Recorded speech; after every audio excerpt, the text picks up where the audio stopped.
As we begin the birth narrative of Jesus, it's important to look back so we can get an idea as to what God is doing. It was a well-known fact that in the Jewish tradition that the Messiah was to be born in Bethlehem. The problem is that Mary and Joseph don't live in Bethlehem, but in Nazareth. And I'm sure that Mary, being the amazing Bible student she was, would have known this bit of information. She probably studied the events surrounding the birth of the Messiah especially carefully given her immediate circumstance. She may have wondered, how in the world is God going to pull this off? How will Jesus be born in Bethlehem when we live all the way down here in Nazareth? But then one day, Joseph comes home from work and tells her of a new census put together by the emperor, and that everyone must go to their hometown to be counted and to pay a tax. And that's when it hit her. God is at work. So how is God going to get the family to Bethlehem at just the right time for Mary to give birth to Jesus while they are there fulfilling Old Testament prophecy?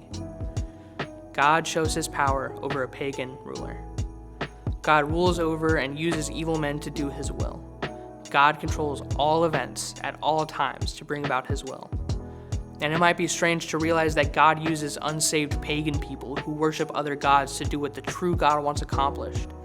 But God placed it into the mind of Caesar Augustus to take a census at just the right time, when Mary was 9 months pregnant. God also had Mary and Joseph be descendants of King David, whose city was Bethlehem. Everything is working according to God's sovereign plan.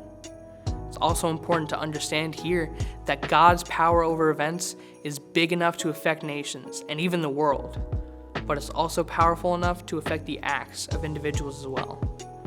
Now, of course, Joseph and Mary went up to Bethlehem because there was a census.